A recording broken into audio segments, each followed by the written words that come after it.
This is lecture part 3 of chapter number 2, that is the data of macroeconomics.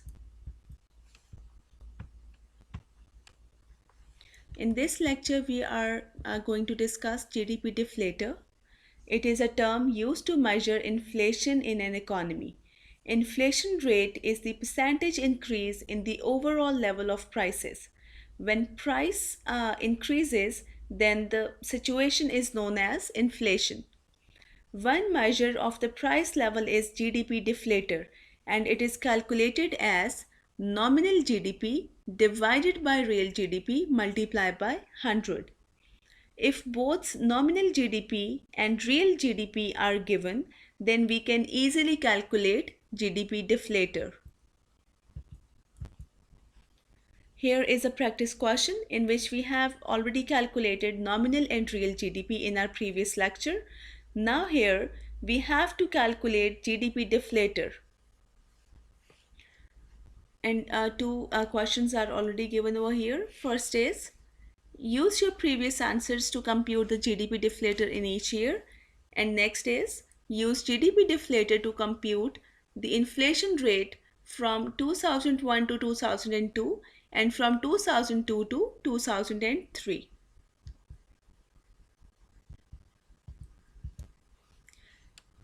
Now answers to that practice problem is given here. As you all know that we have calculated nominal and real GDP here. So now in order to calculate GDP deflator, the formula to calculate GDP deflator is nominal GDP divided by real GDP multiplied by 100.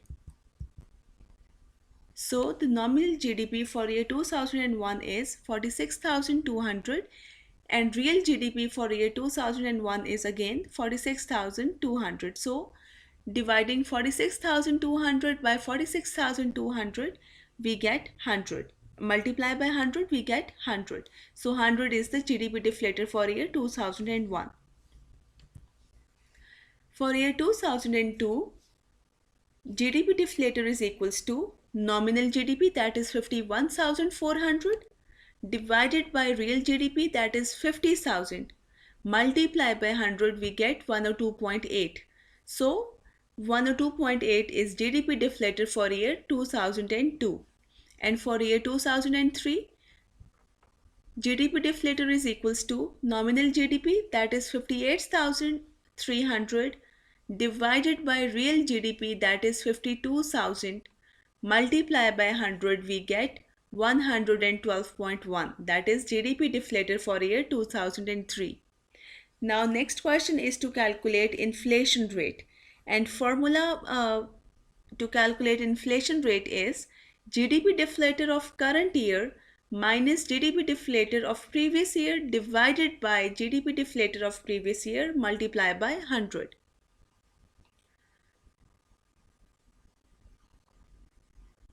So for year 2001, there is no inflation rate. For year 2002, inflation rate is equals to GDP deflator of current year, that is for year 2002, it is 102.8 minus GDP deflator of previous year, that is 100, divided by GDP deflator of previous year, again 100, multiply by 100. So we get 2.8%.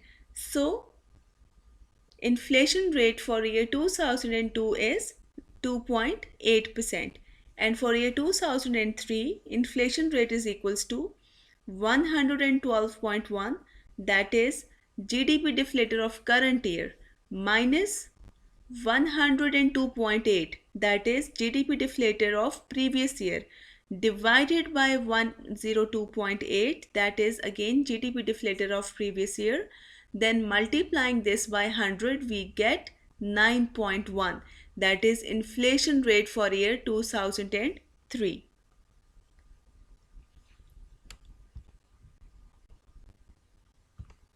In this way, we can calculate inflation rate and GDP deflator by given data. So GDP deflator is one of the measure to calculate inflation rate in the economy.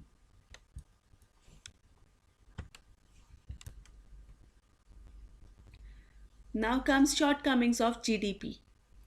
As we know that GDP is the market value of all final goods and services produced in the country during a specific time period that is normally taken as 1 year. So there are certain shortcomings in this definition. First one is non-market transactions. Some productive activities don't take place in the market, and as the GDP only measures the market value of the output, these activities don't show up in the GDP.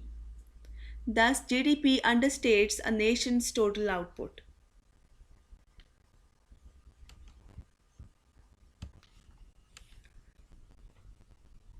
There are certain activities that are productive but they don't take place in the market, and as the GDP only measures the market value of output, so these activities do not show up in the GDP or excluded from GDP.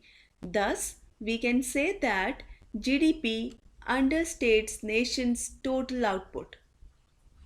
Examples include labor of carpenters who repair own homes, black market, etc. These activities do not take place in market and that's why they cannot be added in GDP. Hence, GDP understates nation's total output. There is one exception here, that is portion of farmers output that the farmers consume themselves is included in GDP and the portion that is not sold in the market is excluded from GDP. This is another shortcoming of the GDP. One more thing is leisure. GDP only takes the market value of output. Therefore, leisure, that is paid vacation, holidays, leave time, which shows increase of well-being, satisfaction, and psychic income is excluded in the GDP. The concept of leisure should also be included in the calculation of GDP, but it is not added. So, this is another shortcoming of GDP.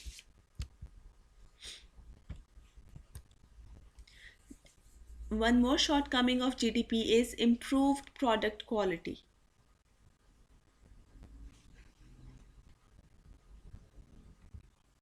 Improved product quality. GDP is a quantitative measure and does not capture the value of improvements in product quality. As GDP is quantitative measure, and if the quality of the product improved over time, then the GDP does not include the value of improvement in quality of the product. For example, a $200 phone cost the same as a $200 phone 10 years ago. Technological improvements such as greater memory capacities, viewing screens, and enhanced capabilities is not included in GDP. So, this is also one of the shortcomings of GDP. Another shortcoming of GDP is the underground economy or the black market. Embedded in the economy is a flourishing and productive underground sector include gamblers, smugglers, drug dealers, etc. Such type of activities prevail in black market and does not take place in regular market. So the income from these activities is not included in GDP. So GDP understates the income of nation while excluding these factors from GDP. However, most participants engage in perfectly legal activities but choose illegally not to report their full incomes and therefore is not counted in the GDP. Most of these transactions would help to increase a country's GDP as they would increase the money flow, thus, this is the downfall. For example, a woman who tutors a student in math is earning money legally, but she doesn't report it to the government, and therefore, the money involved in the transaction is not counted in GDP. On the other hand, a factory employee whose economic status is chartered has an income counted in GDP. So, this activity is actually legal that someone is teaching students at home, but that activity is not reported somewhere, due to which income earned from it does not included in GDP. So that must be reported somewhere and must be included in GDP. And if income earned from these type of activities is added in GDP, then there will be a considerable rise in the GDP of that country.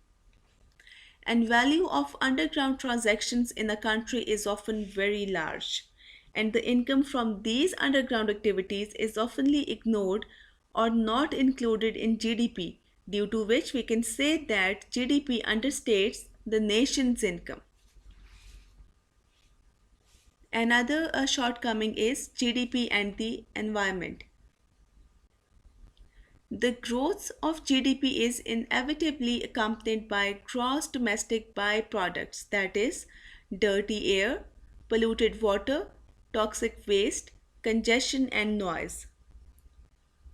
These are some factors that are connected with GDP and can affect GDP of the country. The social cost of the negative byproducts reduce our economic well-being, and we can say that it understates the concept of nation's income. Cost of environmental harm are not deducted from GDP. Therefore, we can say that GDP overstates national well being in this aspect. So, one must deduct the cost of these factors while calculating GDP. Ironically, costs of cleaning up the environment are included in GDP. Negative and positive externalities are misrepresented or ignored. So, due to which at times GDP underestimates or at times GDP overstates nation's well-being in this aspect of calculating GDP. So, this is one more shortcoming of the GDP. Next one is composition and distribution of output. GDP does not tell us what mix of goods and services benefit or harm society because it assigns equal weight to, to products of the same price. Some goods and services are enriching or potentially detrimental to society. GDP does not tell us what mix of goods and services should be produced so that the income and output of the country increases. As GDP assigns equal weight to products of the same prices, some goods or services are enriching or potentially detrimental to society, so it does not tell what mix of goods and services benefit or harm the society. For example, as long as both products, that is rifle and book, are of same price, then GDP assigns equal weight to both of them, but book is useful for society and rifle is harmful for society. So GDP does not tell us that which mix of goods and services are beneficial or harmful for society, and it assigns equal weight to products which is not advisable and correct for the growth of economy.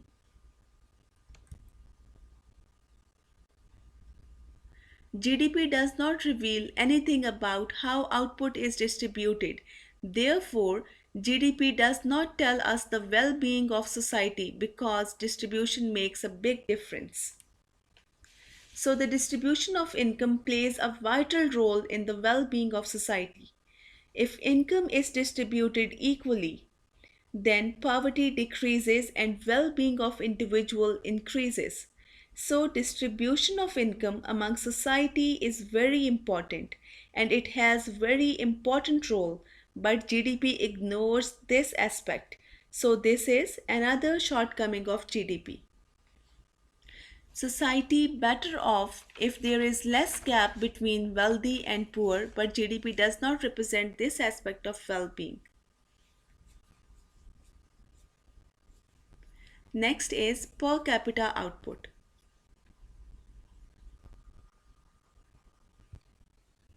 Per capita output is GDP itself does not reflect the well being of people in the nation. It is the GDP per capita that is important. As you know, that GDP measures total income of a nation, but it does not tell about the well being of individuals in society. The well being of individuals is explained by per capita income. It tells us about the well being of individuals, and that is more important. There are many countries whose GDPs are higher, but per capita income is low, means living standards of individuals in that countries are also low. For example, China's GDP in 2004 was $1938 billion and Denmark's $220 billion, but Denmark's GDP per capita was 40,750, while China's was $1,500. The living standards in Denmark are superior to those in China since the average income for each person in Denmark is much higher. So you can say that GDP tells us about the growth of economy, but it doesn't tell us the clear picture whether the welfare of individual is improved or not. Here, per capita income tells us about the well-being of individuals in the society. An increase in GDP could actually be accompanied by a decrease in GDP per capita and vice versa, depending on population growth. Per capita income is calculated by dividing total GDP with population. If population growth of any country is high and GDP is also increasing, then the per capita income of that country is lower as compared to that country where GDP is increasing and population is not increasing as much as compared to the other country. So, population growth plays an important and significant role in determining the per capita income of countries. Next is non economic sources of well being.